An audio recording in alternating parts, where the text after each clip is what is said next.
Jizro ko himatan machimamare. Dige dinea alon de piashin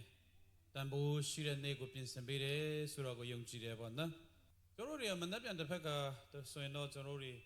may do abalem in the paya pero mamma. See in that paya kababim o pechima who pisa de eri de payaga. The sashira a Jewish me. The name of the name to a Jewish sad.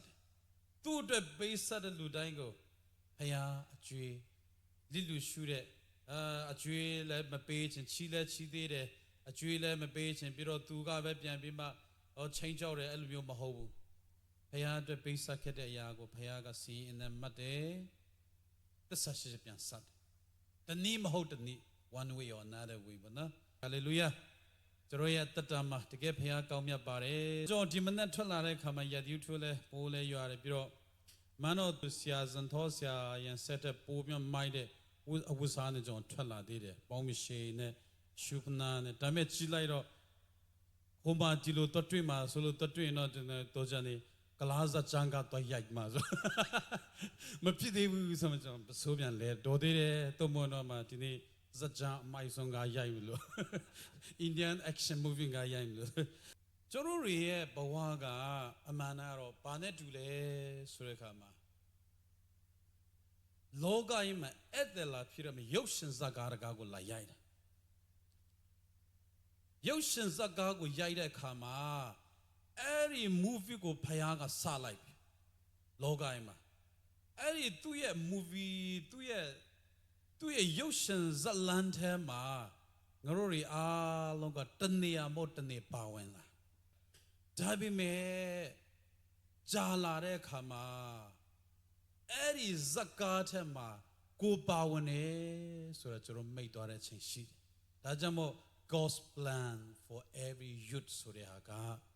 Dajamo Eri zalante ma Eri zakate ma Membare no Suragosia Dini Yodari. Aron Jalare Kama, Yay in the hobby. Zagar Kukuro Yai Labi, Zalang Kuku Yai Labi. Davin and the Jalare Kama, a soldier Maton Handa Pillar. Aro, Ale Lad Lankulagane, Yachane, Turibo, Edobabi, Jizaka Yaidole, Pirole, Bajimamlo, the Changama Losia, a pingo Tatoa Chaneluri, Bajaunle, Sura. Hindrances, Sian Sega, Yovari. Asoye, Gogo go Zalante ma pare, Payaga movie to Kugo Yainid. Adi Payaga, Yoshin Zaga Yainid Tema Gua Pawane, Didi. Hobi Asoye, Gua or go Guma Baten and Mindania Mala, Tomo Lujania Mala, Tomo Zapola. A character mu in every time a power needed tea, good tea. Not down got below Chile. As a not down got to need down Chile. Tarai dabo ma belong at this ashiela. Na loya me ha got this ashi below or dambo Chile. Go chini good TVs and go baloyam le, so no. Piambi Macogo, retrospect Gogo Piangia. Dajamo akuti apaima commitment ko phaya ko pian pian ma director si ko ngaro pian twa me nga yoshin zala asong thi taw nga pawan chin mare logai ma chon ro ri athasana sura achaya ma hou ba bu eri movie the ma phaya ga tin ko swẹ thau me taniya mo taniya ngaro ri a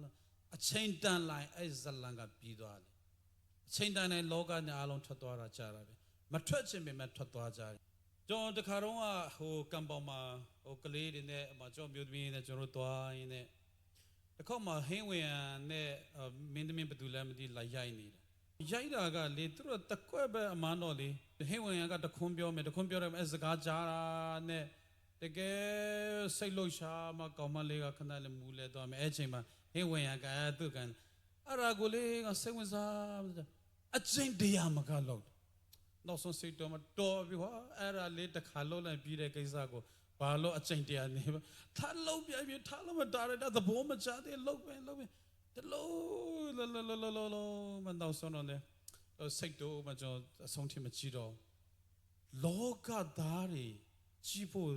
ရုပ်ရှင်ဇလန်းတော်မှာလဲတေးချလေအကျင့်တရားလောက်သူတို့တကွက်ကောမှာလောက်တာဖယားသားသမီးတွေလေငါတို့တွေကတကယ်ဖယားသားသမီးတွေဖယားရဲ့ခရစ်တော်ရဲ့အသွေးတော်နဲ့ရွေးချယ်ထားတဲ့သူတွေဖယားရဲ့ movie ထဲမှာဖယားဇက်ကွက်ထဲမှာဖယားရဲ့ဇလန်းထဲမှာမင်းဘလို့ကနေမင်းဘလို့မင်းတာဝန်ကပါလုံးနေတုံ့မတချို့တာဝန်မဲနေနေအဲ့လိုနေနေလားဒါကကျွန်တော်ရဲ့စဉ်းစားအလီဟောတာလီကိုင်းရေစံကိုလာတော့တကယ်အလီဖျားရွေးချယ်တဲ့မျိုးရှုရင်အလီနဲ့ဇာလောရာချူရှုရင်အလီနဲ့ရန်လာရာချူအလေဟနောရာယတာနဲ့ထမထောကမန်ဂျူလောရာအနအကီထိုင်တန်ဝဲထမဘုံပတင်တဲ့ဖောအခါလီစာရာဖုနာဂျတ်လုကနတ်လုကနတ်လုကနတ်စာရာစလာတာကိုဂျန်ဘုံပတင်တဲ့다들 내 도도 줄래 뭐 너비미도 잔뜩 나라자라고 다니라 가가니 들어들 하는 사람은 뭐 너고 쓰바라는 또 공개로 하고 깨래 미모티에 본지라스 한다 도도 잔뜩 나라서 비미도 따라라세요 슬로실레 아세멘다비 알리미도 네 알리고 폰폰도다 알리레가 그지라 아마리 나 통도 통도나 로서라 빌리시 down down the Talana the down down dog or young one the Bungonia. Got the tongue got hot humor. Semin Davi, a little Davani, the Dole Semin Davi. And how a league of Fondo does has and Toro have your wood. Hunt the care, Nanda Yare, to get you out of the map, a little Bijan, in case I'm sure. Hi, a little jet, Renata, big or sang a got here. I go non the sangue, go non renata the velo sing no walker, sang a drake of Vogeva. Good idea to jolly. Walking you won't say that I don't you forget that saying, watch him on the shoe lad. I know you are shinny. I shall lose it on the woman, Dobby. Then talking love out at the sangue, or die in the camera. Sure, shingle go. Sanshung got silly same man was there. Sank and the Zira, don't let a little only a simin dive a little. Do wash. Langura and I leave him mid to sang at the sea lovella. Numpaya Yainere, shooting the Yainere movie tema, Timboga, I love it, Danala, Megon Tochin. Dura, a li movie tema, a li, oh. Na be kanatama bani. The name of the Nedi Hagalina, a summer touch and let every movie go pay out some top light. Alan Nevia Pawna Panga, oh, Nampalauti town jigele. Ga Ali Simara Shidabare. Sima dore Kutuamen, a teenage, a teenage, Matama Lameni, in one sense, or young Yokazaga, along with Duana. Along with Duane. Bama ba matai shila sro white door matai shide say young pita no aluvana a chimidai pita no era white door sidwa ine below ba erinia mayawu hat the yog of me like below my young ma eri matai shoes and ha mayaw like ha below door doorway matai have you gone down mali no doorway dakna salaro a great doorway matai but doorway young machine. A doorway, Balula, got Minonga blue line on lighter, Mebulu Dopula doorway, are a wet door. Oh, by young one, the blue Piom and Timatagola Shida. Gasimanta did. It is a nature. The maybe the power to have it. Dama Yeji Ragale, go mamma team, some adobo way Yeji. A V bus 1BS. Number money, so they account the best solution accounts on Garo. Ne, Eridiama, Yapima Pianse, Piro, Hape Gago Siamale. I've yet dore, Eri Matango, Yaunai neck, Gaga Pegale, Surago, next step Pagaloa. Don't need to savage on Reboamale. Payaga, think go 2 year movie Timothy Loka, Matzenzaga Pure, Bibonaga, Alita Mara. Sang the Gatashan Rarabi, Alira San Shan Rarabi, Ed the Yolo Yaulari, အဲ့တဲ့ထဲမှာအလေးတွေမကြခင်အဲ့တဲ့ဘဝကကုံဆုံးသွားမယ်အဲ့ဒီကျမှဖခင်ကနီးပေါင်းဆုံးတဲ့မတူညီတဲ့ character ပေါင်းဆုံးအဲ့ဒီ movie ကိုထွက်လာအောင်ဒီနေ့ဖခင်ကရုပ်ရှင်ကိုရိုက်နေတယ်ဒါပေမဲ့နဗီအခန်းကဏ္ဍကဘလို့လဲမေးချင်တာကဒီနေ့ where are you ဒီနေ့မင်းပဲမှာလဲ what are you doing မင်းဘာလုပ်နေလဲဒီနေ့ what will be the next နောက်ထပ်လာမယ့်ကဒါရိုက်တာနဲ့မင်းနဲ့ကြားမှာဘယ်လိုဆက်သွားမှာလဲဆိုတာကဒါရိုက်တာဆိုတာဘုရားသခင်ပါပဲဘုရားသခင်ကကျွန်တော်ရဲ့ movie ရိုက်နေတဲ့မှာကျွန်တော်ရဲ့အခန်းနဲ့ကိုစီမတူရတချို့သူများတွေမင်းသားဖြစ်တဲ့နေရာကိုငါလည်းဖြစ်စတဲ့တော့မလို့နဲ့မရဘူးနောက်ဆုံးလူဆိုးဖို့နေရာအသုံးပြုအဲ့ဒီဇလန်ကအဲ့ဒီလူဆိုးဖို့ပါလို့လည်းလာပါသွားတာပဲဒါကြောင့်ထမင်းချက်တဲ့သူလားသုံးဖို့ driver လားအဲ့ဒီမတူညီတဲ့ပုံစံနဲ့ကျွန်တော်တို့တွေကိုစီကိုဘုရားကအသုံးပြုနေတယ်ဆိုတော့ကျွန်တော်တို့သိထားဖို့အင်မတန်မှအရေးကြီးပါတယ်ဒါကြောင့်ပြောရမယ်ဆိုရင်တရုတ် philosopher တယောက်ကကျွန်တော်ဒီကမ္ဘာတပိုင်းမှာဖတ်ဖို့မှာပါလောက်ကျလို့ခေါ်တာပေါ့နော်သူကဘယ်လိုပုံဖော်ထားလဲဆိုတော့ knowing other is intelligent လို့ပြောပြီးသူတစ်ပါးအကြောင်းကိုသိတာကမင်းတကယ်ဉာဏ်ပညာရှိတဲ့လူပြောမယ်ဆိုတော့တော်တယ်ပေါ့ဒါပေမဲ့အဲ့ဒီထက်သူဘာပြောပြလဲဆိုအဲ့ဒီထက်ပိုကောင်းတာချင်း knowing self is the true wisdom ကိုသိချင်းတာလေစမှန်တဲ့ပညာပါဆိုတာတရုတ် philosopher လောက်ဇုကပြောပူပါတယ်ဒါကြောင့်မို့ဒီနေ့ပဲအခန်းကဏ္ဍကိုဒီနေ့သင်ကနေလောကကိုကျွန်တော်အလီတမတ်နဲ့တော့နောင်ကိုရာအဲ့ဒိုးဝေရှုံနဲ့နမ်ပဲအခန်းကဏ္ဍကနဲ့ဒီနေ့ကန်နဝေတောင်းဝင်ရောနပလိုတောင်းချီဘူးရဲ့လားဆိုတာကဒီနေ့မေးကြဒါကြောင့်မင်းပမာလေ where are you ဆိုတာဒါကြောင့်ကျွန်တော်ခဏပြောနေတဲ့အိန္ဒိယရဲ့ပုံပြင်တစ်ခုရှိပါတယ်လူကငါယောက်ကိုခေါ်ပြီးမှတဘောမှာတခါမှမျက်လုံးမမြင်ဘူးတော့ကဲဒါလေးကိုမင်းတို့စင်ဆိုတာပါလေစင်တကောင်အလဲကိုထားပြီးမှငါယောက်ကိုမေးခဲ့ပါတယ်မင်းတို့အနဲ့အတိတ်ပဲဖွင့်ပါဦးဆိုတော့ကမှလူကန်းတယောက်ကထွက်လာပြီးမှစင်ရဲ့ခြေတော်ကိုတော့ကင်လိုက်တော့ oh since what is elephants all about the pillar elephants ဆိုတာတိုင်းနဲ့တူပါတယ် it's right ဒါလည်းမှန်တယ်ပဲပေါ့နော်လူတယောက်ကိုတော့မေးတယ်စင်နေရွက်ကိုတော့ပိုင်းမှာဒီစင်ကပါနဲ့တူလဲဆိုစင်ဟာရက်တောင်နဲ့တူပါတယ် it's a fans မန်နဲ့တို့ဒီတူဆိုပါအမီကိုတော့ကိုင်းတဲ့လူတွေအတွက်ကစင်ကပါလေလို့ပြောတဲ့ကမှကျိုးတစ်ချောင်းနဲ့တူတယ်ငါရောရဖြစ်မားလားမန်နာဘောဒါပေမဲ့မျက်စိမြင်တဲ့သူအပြင်းနဲ့အပေါ်နဲ့ချီလက်တို့တယောက်တည်းကသူတို့အပိုင်းလေးတော့မှန်နေပေမဲ့စင်တကောင်လုံးရဲ့အဖြစ်ကိုသူတို့မရနိုင်ဘူးပြောချင်တာကတော့တခါကျရင်လောကမှာအသက်လာရှင်တာကျွန်တော်တို့အဲ့တယ်လို့လာရှင်ပြီးမှလေကိုလုံးနေတဲ့တခုကိုငွေကြေးရှာတယ်ဘဝဆိုဒီမှာရှာရမယ်အဲ့ဒီပစံပညာရှာရမယ်ပညာသားလင်ဘဝအခြေသားလင်အခြေကိုကိုးကွယ်တယ်ဆိုတော့အရေးကြီးတဲ့တာရိုက်တာနဲ့ဝေးသွားတဲ့သူတွေဘဝမှာအများရှိတယ်ရှူရီကြတဲ့ကံကိုလာတာပတ်စံရှာတယ်တနေ့ပတ်စံနေလာစားရတယ်သူချစ်ဘဝလို့အလေးထင်မှာတဲ့အဲ့ဆိုနံပါနဲ့တူလေနက project တူနေပြီမျက်မမြင်လူနဲ့တူနေပြီနင်အပိုင်းတစ်ပိုင်းကိုပဲဆွဲတော့မှစင်ဆိုဘဝကိုကျင်းတာဒါပေမဲ့တကယ်တော့အမှန်တော့စင်ဆိုတာခန္ဓာပေါင်းစုံပါတဲ့ဟာကိုစင်လို့ခေါ်ပါတယ်ဒါပေမဲ့တော့မမြင်ရှာဘူးအဲ့လိုနဲ့ပဲအဲ့တဲ့ဘဝကိုနေကုန်းချုပ်သွားတဲ့သူတွေလောကကြီးမှာအများကြီးပဲညီကောင်မောင်နှမတို့တန်ဘယ်နေရာကိုဒီနေ့လောကကြီးကိုအဲ့တဲ့ဖြစ်ချင်းမှာဖခင်ကတင့်ကို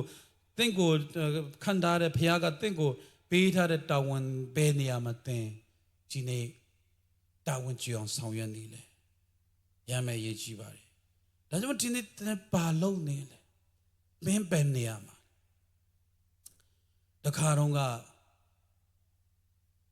လူတယောက်ကသူ့ရဲ့တန်ဖိုးကိုတားသိချင်ငါဘလောက်တော်တယ်ငါဘလောက်တတ်တယ်ဆိုတာသိချင်တယ်ဆိုပြီးမှသူ့ကိုယ်သူတားသိချင်တယ်အဖိုးတယောက်စီကိုသွားတယ်အဖိုးရေငါတန်ဖိုးဖြတ်ပေးပါဦးငါဘလောက်ထိငါရဲ့တန်ဖိုးတော်ချင်တတ်ချင်ကိုဖြတ်ပေးပါ ဆိုတဲ့ခါမှာအဖိုးကကောင်းပြီအဖိုးမင်းတန်ဖိုးမင်းဘလောက်တန်လဲဆိုတော့ပြောပြမယ်ဒါပေမဲ့ငါမြေးလေးရဲ့အဲ့ဒီတန်ဖိုးမပြောခင်မင်းတခုတော့အဖိုးလှုပ်ပေးပါလားဘာလဲလှုပ်ပေးရမှာပေါ့သူ့ကိုဒီကြောက်စိမ့်တော့တုံးပေးလိုက်တယ်ဒါလေးကိုတယောင်းခက်ပါဦးဆိုတော့တယောင်းတယ်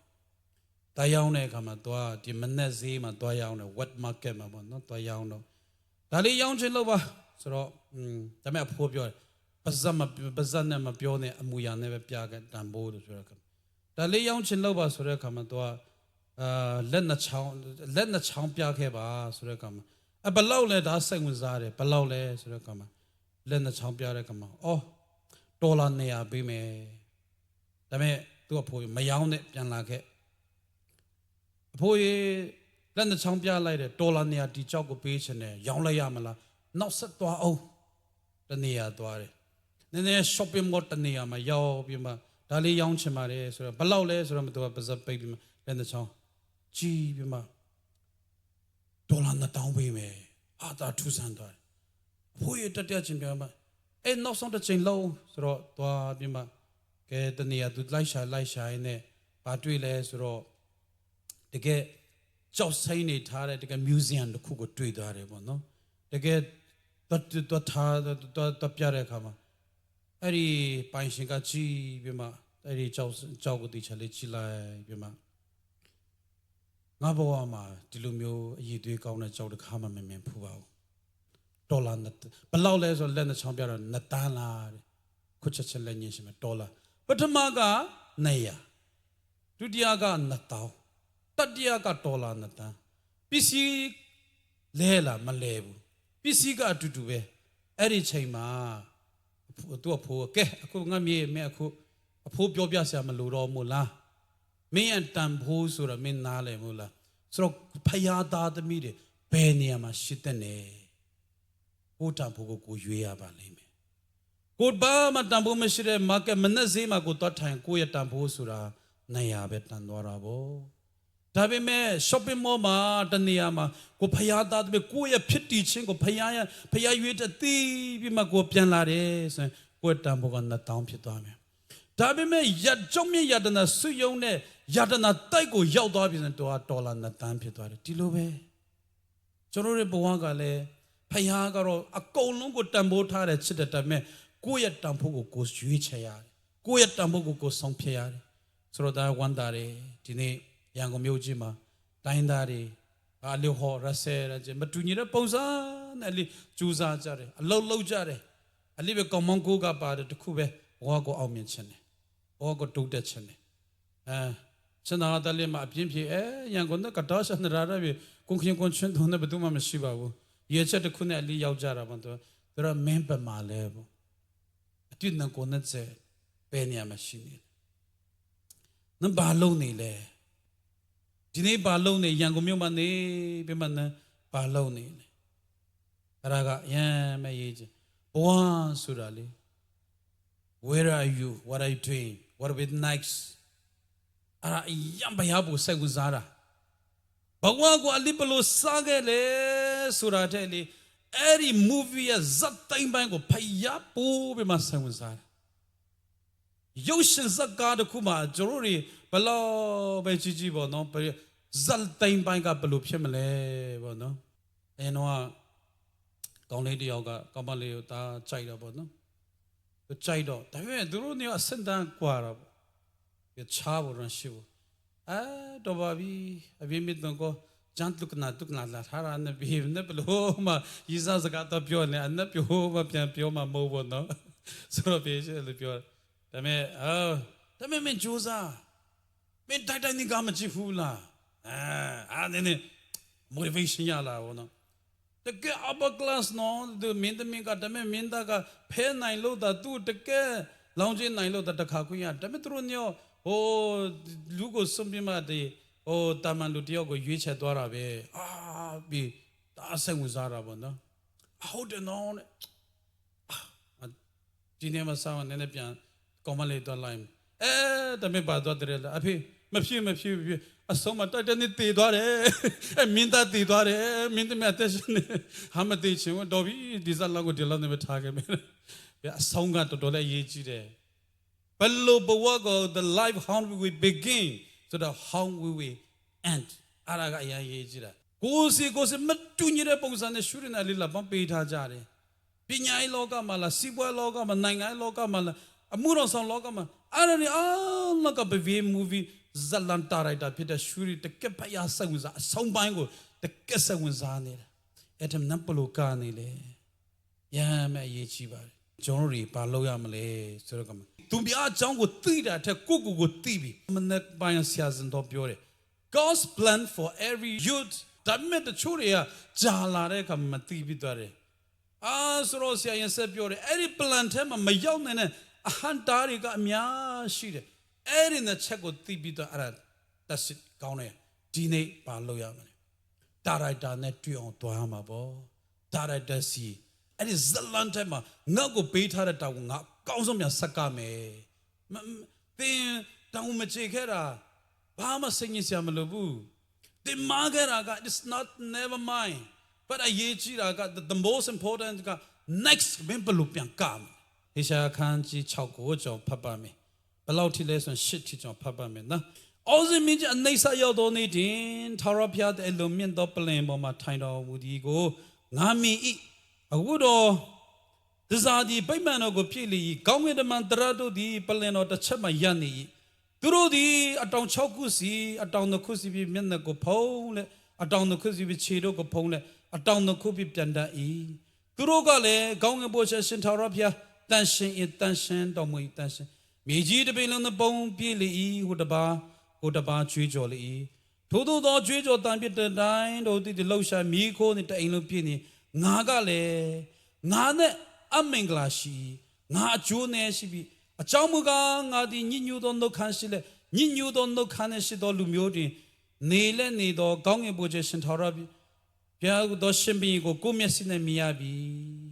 Toga Gongi the Mandradi, Yibling Moga Minyabi Yudo, Mika the Kego Lenny Kinde, Nashia do Pian like no good to Willing, Mika the thing and no good, no cango tribi, the do see a good totibi. Then a pillar patient be Lotira upon a she, Payada go to Sajabi. Tarabiaga, na a pet to go seluyamale. Naya Zalambi boy and de, na batugo sakayamale. Eri chema, Naru Popu to Amale, La Payada go Jarekama, Heshayaga Palesuro. Achino Shiba e, Achinogo, Selut Domuba. Amen. Heshayaga BC Shima attention get a lungeli diaba. Kunia laser gonna challenge she said BC Matu a second dware.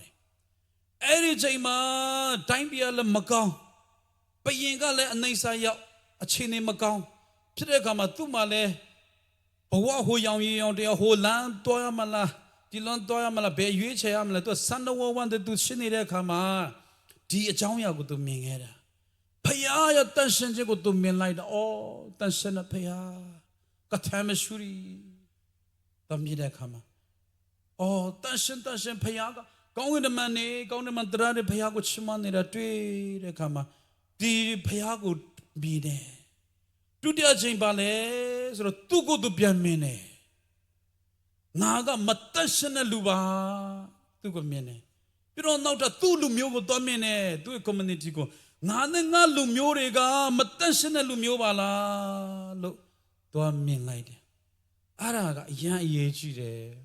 a live Bawamali, do me a jungle with thief in my Bawago Consonda Lude, Mia, go, jungle Matida, Loga in a Trotter, Paya movie and a Trodare Lude, a be my Yaudare Lude, Mia, a ye, go but do Peters or a Tibo Lude, Payaba do Peters or a Tio Nama Bidebu. Ha, Allah have you met the Jamical and da. Oh, below Amale, Lobby, one and Irekama. Oh, it's not around the Rai, be meek and the Doma. Then what, Tashemi, Payada Kaya, Tashan, Yeshuka doga, a Laban low baby, a pita, a fuabra, a good Drano Korin Gorabo, Bama Tambumashire, Yeshuka dojan tine. How Tashemi, Yango Mujigo Yala, Yango Mugane, Kapabamelu, Kugo, Tidwa, and Nadi. Paya, a lolo council neighbor. Verse 8, my Hisha Lungelitio, Payas the Gago Sadin Javi. Na a low shooter, ငါဇလန်းကိုအဆုံးသတ်ဖွင့်ရတဲ့ဘသူလုံးပါလေငါတို့ဘသူသွားမှလဲဟာဗီပန်းတဲ့ရှင်နာဘာရောနေမမယယဘာလို့လဲဆိုတော့မဟေရှာကထော်ရပြအကျွန်ုပ်ရှိပါတယ်အကျွန်ုပ်ကိုဆေလို့ပါဖယားဆေလို့တော့အော်စရှစ်ပီစီမှာ8 century မှာဖယားတကယ်ဟေရှာကိုတုံးသွားတာမြောက်များစွာတော့ကိုအပြစ်ကိုမြင်ရတယ်ဖယားနိုင်ကတော့တတိဆောက်ခွင့်ရခဲ့တယ်အဲ့ဒီလူငယ်လေးတယောက်ရဲ့အသက်တန်နဲ့ဖယားနိုင်ကတော့ဖယားရဲ့ဇက်လန်းကအမတန်မှလာပါခဲ့ပါတယ်ဆိုတော့ဒီနေ့ညီကိုမောင်နှမတွေ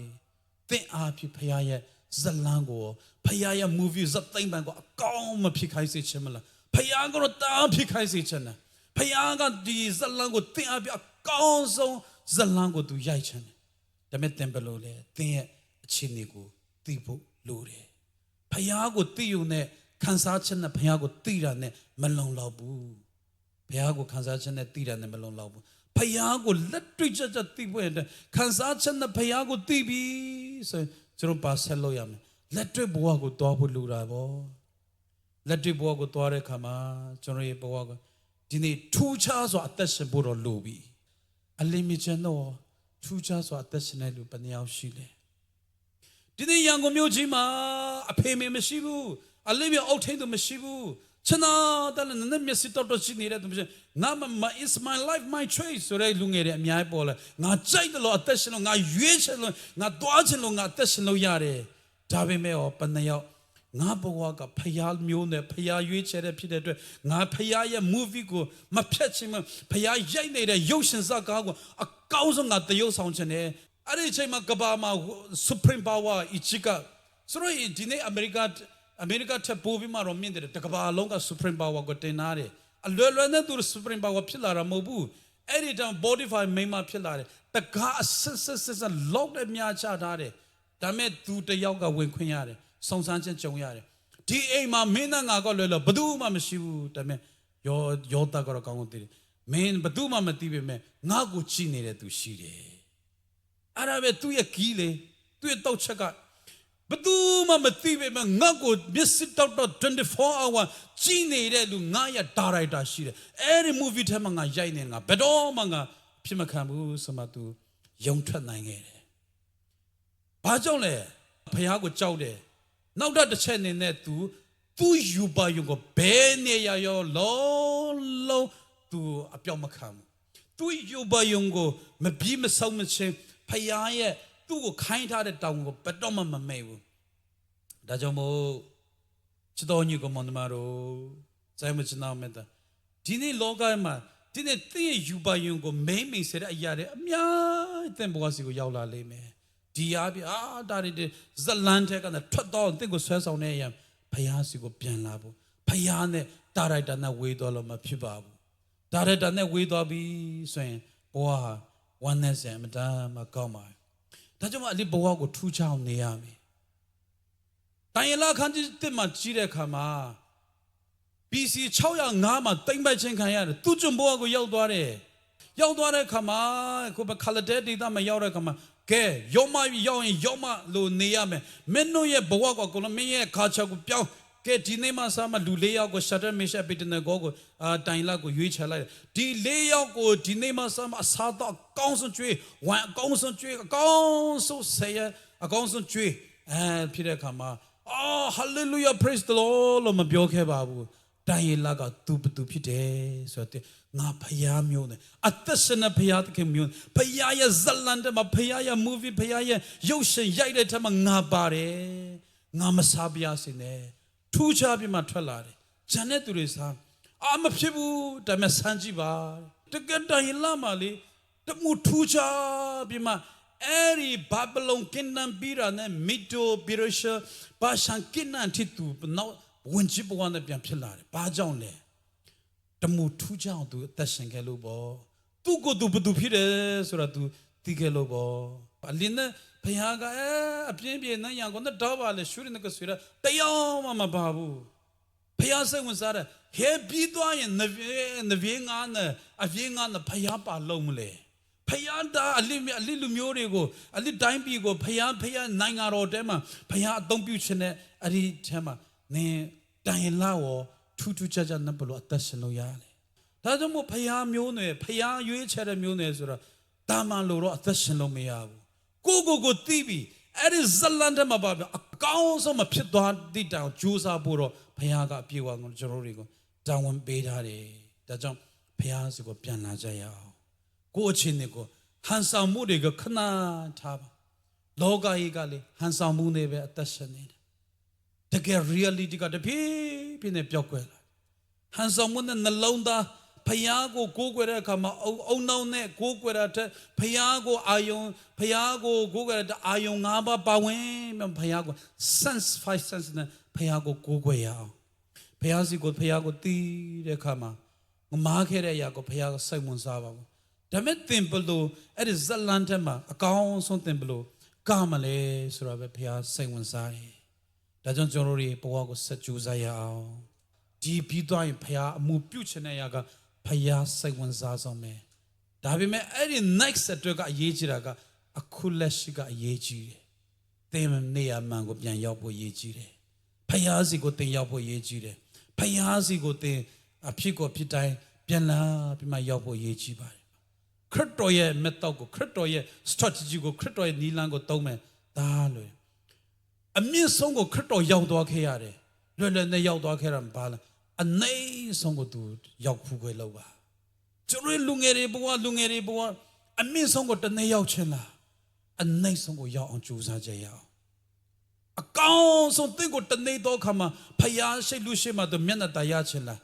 လူကိုအကောင်းဆုံးနေချမ်းတဲ့နှလုံးသားနဲ့အစေခံနိုင်အောင်ကြိုးစားအဲ့ဒါဖျားရဲ့နေရာမှာပဲအခြားများမရှိဘူးဒါကြောင့်လူငယ်တွေအနာဂတ်မှာ next ဆိုတာကိုဒီနေ့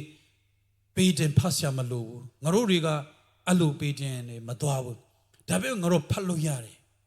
ငါတို့ပြောနိုင်တာတခုကတော့ယခုလက်ရှိမှာသင်ဘဝကိုဘလို့အသက်ရှင်နေလဲဘယ်နေရာမတည့်ရဲ့နဲ့သင်ဘဝမှာဒီတိုင်းဆက်သွားနေလားသိချတယ်သင်ရဲ့အနာဂတ်ကဖျားသိစိတ်ဝင်စားတော့ပါမာနေမှသိရင်ဖျားစီကိုပြန်လာပါကိုမာနနဲ့ရှိရင်အနိုင်ဆုံးကိုဆက်မှာသူများခြေကိုခြေတော့ကိုသူများမဆေးကိုသူများခြေတော့ကိုဆေးနေအောင်ကြိုးစားကြရအောင်ဘာကြောင့်လဲဖခင်ရဲ့နေရာမှာယေရှုခရစ်တော်ပွဲတော်ကတော့အမြင့်ဆုံးချင်းမြင်ခဲ့တာဒီနိလန်းကိုသူလျှောက်ခဲ့တာပဲဘသူမှမထမ်းချင်တဲ့ကားတော်ကိုသူထမ်းခဲ့တာပဲဒီလိုနဲ့ပျက်စီးနေတဲ့အာယုန်တွေဒီနေ့မျောလင့်ချက်မရှိတော့ဘူးဆိုတဲ့လောကမှာဒီနေ့ဖခင်သင်ကိုလည်းအလိုရှိတယ်လို့ကျောင်းကိုလည်းသူ့ရဲ့ဇက်လန်းကိုအဆုံးထိတိုင်ဝင်ရိုက်ချင်တဲ့အထက်မှာသင်ပါတယ်ဆိုတာမမေ့ပါနဲ့ဘဝကိုထူးခြားဆိုကျွန်တော်အသက်ရှင်ရအောင်အဲ့ဒါအားပေးချင်ပါတယ်ဘဝကိုထူးခြားဆိုကျွန်တော်ပါလို့ ਨੇ list လုပ်ပါငါဖယားကိုချစ်တယ်မနဲ့ကိုနာမှာထားအရာကလက်တွေ့မကြပါဘူးဖယားကိုချစ်တယ်ဘာမှလည်းဖယားနဲ့ပတ်သက်မပေးကနဲ့အဲ့ဒါလက်တွေ့မဟုတ်ပါဖယားစိတ်ဝင်စားဘူးဖယားကိုချစ်တယ်စံစာကိုမဖဖယားစိတ်ဝင်စားဘူးငါဖယားကိုချစ်တယ်ငါကပကိုပတ်မဲ့သူဆုမတောင်းဖယားစိတ်ဝင်စားဘူးဘာကြောင့်လဲ Our God is the God of the prodigal ငါတို့ရဲ့ဖယားကလက်တွေ့ကပဦးကနဲ့ကြည့်ပါဗျာဒိတ်ချန်တီအပြောနဲ့ပြီးတဲ့ဖယားမဟုတ်ဘူးသူလုံးမဲ့တနေ့တော့ခါမှာဒီလောကလူသားတွေကိုငါကယ်တင်မယ်ကပဦးချန်ခန်းကြီး3ငယ်15မှာပြောခဲ့တယ်ယေရှုခရစ်တော်ကိုလက်တွေ့ဆေလွတ်ခဲ့တာပဲဘာပဲဖြစ်နေသူဆေလွတ်ခဲ့တာပဲလက်တွေ့ကိုစိတ်ဝင်စားတဲ့ဘုရားကလက်တွေ့ကိုကျင့်တဲ့သူတွေကိုဘုရားကပိုးပြီးမှသူ့ရဲ့ဇလန်ထဲမှာပိုးအသုံးပြုခြင်းနဲ့ဆိုတော့ကိုဒီနေ့မှာခြင်းတမှုထူးခြားအောင်လားအသက်ရှင်ရအောင်ငါတို့ဘဝကတမှုချူတာဖျားမျိုးနဲ့ဖျားကကိုရွေးချယ်ထားတဲ့အနရှုရတဲ့ဇာလောတာတော့နန်းသူများတွေကြစ်လိုက်တာနဲ့ဒါကြောင့်ခရစ်တော်ပြောတာသင်ကိုလူတွေကြစ်လိုက်တာနဲ့ရှမတ်သက်ခန်းချင်းငါ73ဆက်လေးမှာသင်ကိုလူကြစ်လိုက်တာနဲ့သင်စားလို့ဖြစ်ရမယ်အလင်းလို့ဖြစ်ရမယ်သူများအတွက်အယံတာရှိတဲ့ဘဝကိုရှိရမယ်ဖျားမျိုးနဲ့ကိုတည်သွားပြီဆိုရင်ကိုတမှုထူးခြားအောင်တည်ပြီဆိုရင်တမှုထူးခြားတဲ့လက်တွေကိုလည်းလိုဖို့လိုပါတယ်သူများတူးမထောက်လားတင်တူးထောက်တဲ့သူဖြစ်ရမယ်သူများစံစာမဖတ်လားစံစာဖတ်တဲ့သူရှိရမယ်သူများဘေးကန်းရှင်မရှိလားကိုဘေးကန်းတဲ့သူဖြစ်ထူးခြားတဲ့ဘဝအဖြစ်တိုင်လာကလောကကြီးကိုအစေခံခဲ့တယ် လူငယ်လေးတယောက်အသက်ရှင်ခဲ့ထူးခြားတဲ့အရာကိုလုံရင်းနဲ့ဘာမှမဟုတ်တဲ့ယောသကပ္ပရဲ့ကောင်းဆောင်ဖြစ်လာခဲ့ပါတယ်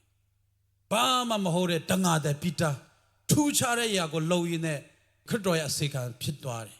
အဲ့ဒီလူငယ်တွေနေရာအပြီးဖယားသခင်ကလေယေရှုခရစ်တော်ကကပ္ပကြီးကိုတကယ်ပြောင်းပြန်ဖြစ်စေခဲ့တာနော်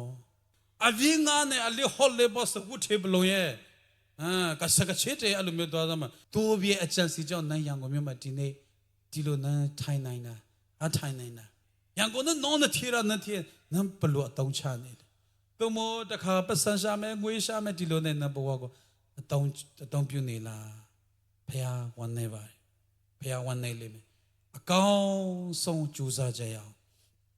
ကိုတီးကြအောင်မားနေမှတင်ဆက်မသွားပါနဲ့ဆက်မကိုရောက်မဲ့မတ်တိုင်နဲ့အဆင်ပြေတဲ့ကားကိုဆက်စီကြရအောင်ဖះစီကိုပြန်လဲလာကြရအောင်သူများအမြင့်မှာထိုင်ပြီးမှသူများခြေလာဆေးဖို့စောင့်နေမဲ့ဆိုသူများခြေကိုတွတ်ဆေးကြရအောင်အမြင့်ဆုံးကိုတက်ထန်မဲ့နေရာကိုကြည့်ရတဲ့ဘယ်နေရာမှာနိုင်လဲအနိုင်ဆုံးနဲ့အစာပြုကြရအောင်အဲ့ဒါယေရှုခရစ်တော်လည်းဒီလိုနဲ့ပဲအကောင်းဆုံးအမြင့်ဆုံးပွဲကိုသူရယူခဲ့တာပဲဒါကြောင့်ကျွန်တော်တို့အားလုံးကိုဘုရားသခင်ဆက်ပြီးမှကောင်းချီးပေးပြီးမှသူ့နိုင်ငံအတွက်ကြီးမားဆိုပြီးအသုံးပြုပါစေလို့ဒီလောက်နဲ့ကျွန်တော်ခေါ်ပေးပါရစေရောက်စတဲ့မှာဘုရားရှင်ကောင်းချီးပေးပါစေ